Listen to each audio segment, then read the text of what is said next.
Okay, so umaga na naman guys. So ito yung third day natin dito sa Hong Kong. Medyo siguro maya pa tayo lalabas. Pahinga naman. Masakit din sa paa eh. So andito ako ngayon dito sa may tawag dito, may park sa Along Harbor. So ayun. Ito ipakita ko sa inyo yung paligid. So ayan, nakikita nyo dyan yung tumatakbo doon.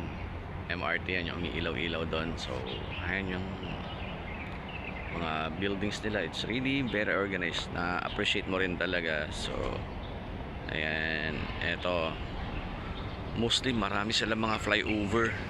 Ayan, ayan naman yung tawag dito, yung economic port. Kaya pinagtatanggapan ng mga dumarating galing sa ibang bansa at saka yung mga pinapalabas nila. So ayan, dito tayo. Ito yung park eh. Ito yung park connector. Dito lang ako nag-walk. So marami pa rin tinatayong mga gusali. So ayan, yun lang yung downside dito.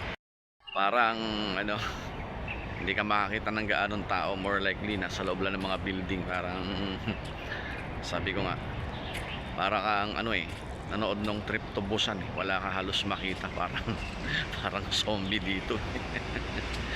At saka pag mall lang din naman yung papasyalan mo, parang common na sa atin yun. Kaya kung pupunta ka dito, siguro mas maganda talaga kung hindi ka naman mag-work dito. Vacation lang talaga. Kung hindi, parang ano lang din, masasabi mo na normal rin lang. Na parang hindi ka rin umalis sa Pilipinas. Nagta-tai chi. Ayan, yun lang yung routine pag pag ganitong siguro nag-50 na tayo. Yun lang. Medyo masyado nang mature yung focus. Good thing din sa mga kabataan, dapat paghandaan nila at ma-experience din itong mga ganito. Ang ganda, sana one day maging ganito din ang Philippines.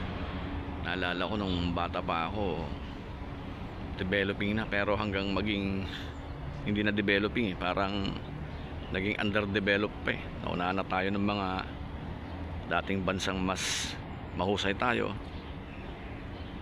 Ayan guys, behind me, tignan mo, normal lang dito, Tesla car, lupit. galing. Pakalinis talaga ng ano eh, pakalinis din ng ano dito talaga, ng lugar. Ayan, if we can only organize Philippines na ganito, ang ganda rin ng Pilipinas talaga. Hindi ko maiwasan bang mapahanga, maamis, kasi nga yung progress talaga eh, makikita mo eh. Ewan ko, I guess nakikita din to ng mga leaders natin. Ewan ko lang bakit hindi natin magawa sa Pilipinas. You know, grabe. Kayang pantayan to ng Makati. So sana hindi lang sa Makati, sana sa buong Pilipinas. Kasi dito pag naglakad ka, mapunta ka ng iba-ibang lugar, kumbaga standard yung pagiging maganda ng isang lugar eh. Hindi lang yung isang part lang, hindi lang BGC, hindi lang Makati, hindi lang yun ang maganda. Buo talaga.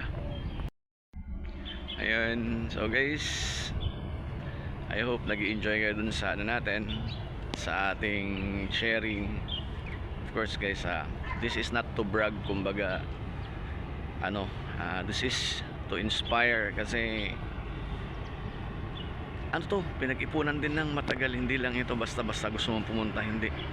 So iniipunan din talaga, kasi nga syempre ang focus natin is yung mga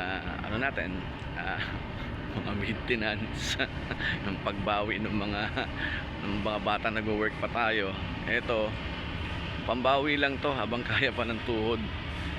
Magagawa mo yan pag let's say grabe, matanda na, 50 ka na. Better nga sana kung mas magawa natin tong ganitong way of life pag yung mga bata-bata pa tayo.